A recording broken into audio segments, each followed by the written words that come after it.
Hi friends, welcome to my channel Dharas cooking demo. இன்னைக்கு ஒரு evening ஸ்நாக்ல பார்க்க போறோம்.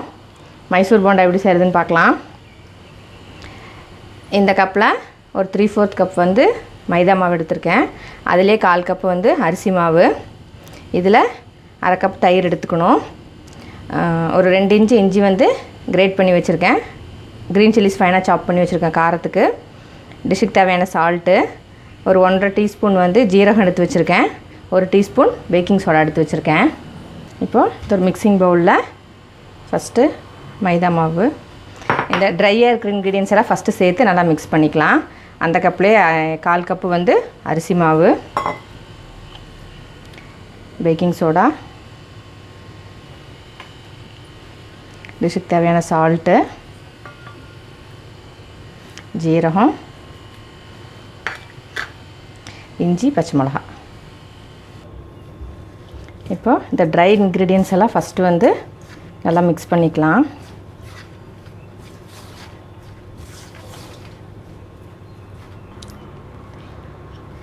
இப்போ இதிலே வந்து இந்த கப்லயே 1/4 கப் கிட்ட தயிர் சேர்த்துக்கிறேன். நல்லா mix பண்ணிக்கலாம். நம்ம தயிர்லயே mix பண்ண முடியாது, அதனால திருப்பி வேணுங்கிற அளவு தண்ணி கொஞ்சம் சேர்த்து mix பண்ணிக்கலாம். இப்போ மாவு வந்து கரைச்சாச்சு. இந்த கன்சிஸ்டன்சில இருக்கணும். இப்படி மாவு ஊத்துனா இப்படி விழுகிற மாதிரி கன்சிஸ்டன்சில இருக்கணும். இது இப்படியே ஒரு 30 மினிட்ஸ் நம்ம ரெஸ்ட் பண்ண விட்டுறலாம். ஒரு 15 மினிட்ஸ் கழிச்சு நீங்க ஓபன் பண்ணி பாருங்க.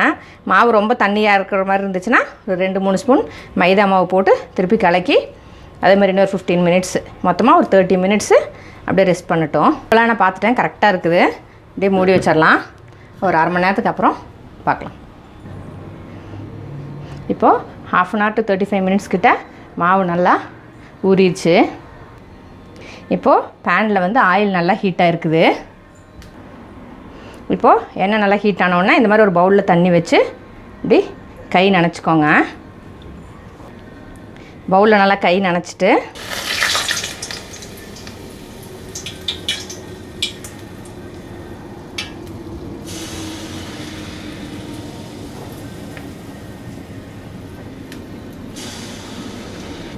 எண்ணெய் நல்லா ஹீட் ஆனதுக்கு அப்புறம் மீடியம் ஃப்ளேமில் வச்சுக்கோங்க. இல்லைன்னா வெளியே சீக்கிரம் கலர் இதாயிரும், ஆனால் உள்ளே வந்து வேகாமல் இருக்கும். கரெக்டாக ரவுண்ட் ஷேப்பில் போடணும் அப்படிலாம் கிடையாது. அதுவே ஆட்டோமேட்டிக்காக ஒரு ஷேப்புக்கு அதுவே அப்படியே வந்துடும். எப்படி புஸ் புஸ்ன்னு மேலே வருது பாருங்க. நம்ம திருப்பி விட்டுக்கலாம். நல்லா 2 சைடு கோல்டன் ப்ரௌனாக வர்ற வரைக்கும் திருப்பி திருப்பி விட்டு ஃப்ரை பண்ணிக்கலாம். இப்படி 2 சைடும் நல்லா கோல்டன் ப்ரௌனாக வந்தோடனே நம்ம எடுத்துடலாம். எடுத்து நான் இந்த மாதிரி டிஷ்யூவில் வச்சிடுறேன். எக்ஸ்ட்ரா ஆயில் வந்து ட்ரெயின் ஆயிரும்.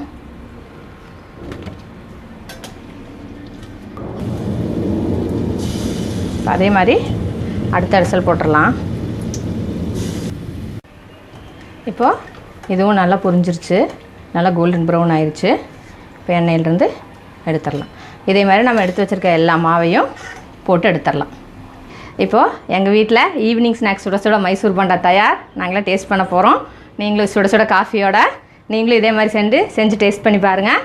வீடியோ பிடிச்சதா லைக் பண்ணுங்கள், ஷேர் பண்ணுங்கள், கமெண்ட் பண்ணுங்கள். வீடியோ புதுசாக பார்க்குறவங்க சேனல் சப்ஸ்கிரைப் பண்ணிடுங்க. பக்கத்தில் இருக்கிற பெல் ஐக்கான் ப்ரெஸ் பண்ணுங்கள். எங்கள் வீடியோட அப்டேட்ஸ் உங்களுக்கு நோட்டிஃபை ஆகும். இன்னொரு நல்ல வீடியோவில் மீட் பண்ணுறேன். Until then, stay blessed and be happy always. Thank you.